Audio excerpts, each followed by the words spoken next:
There it is, but it bears the mark of the beast, the scarlet letter, or, in more modern terms, that unfortunate tattoo from the regrettable alcohol-fueled weekend liberty from your base or ship in the Philippines. Class is in session. Today I want to talk about how, after dotting all the I's and crossing all the T's, I still encountered a stumbling block to my move to the Philippines. If you watched my previous video, you will remember that in order to enter the Philippines, you must have at least 6 months of validity remaining on your passport. Back in 2021, during the height of the pandemic, I checked my passport to find that I had slightly less than a year remaining before it expired. Who knew when travel would open up again? But after more than a year of daily video chats with my now girlfriend, I decided it was time to renew.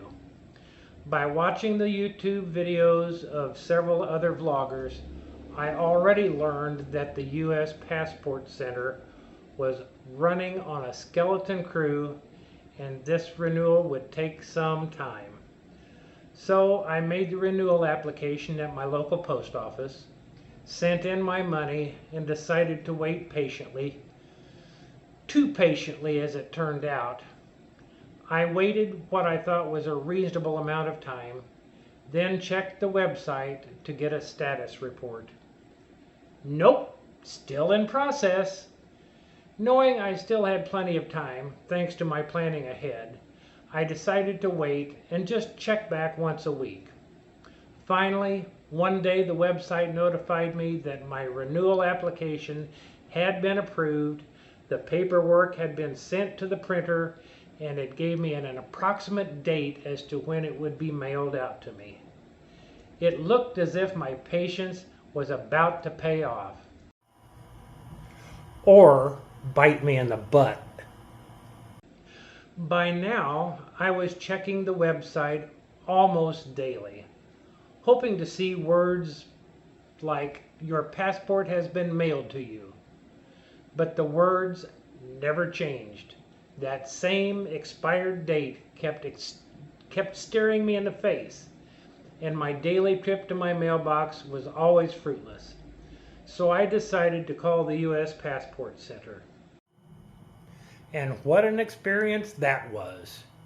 The phone lines were tied up for literally hours. Several times I tried on various days to reach them by phone.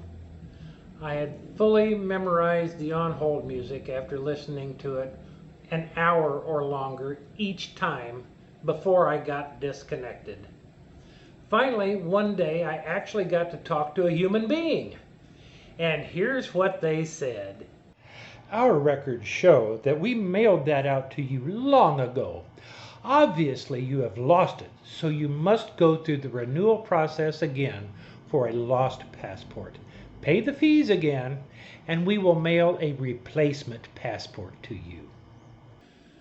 So, after giving the woman at the passport center a piece of my mind, I took matters into my own hands. Yeah, I coughed up an additional $165 and filed for a replacement passport.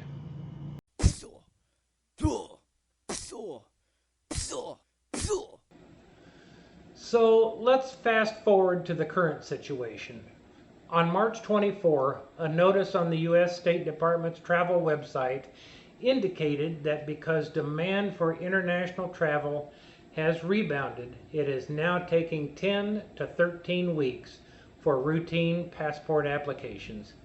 That's an increase of about 2 weeks.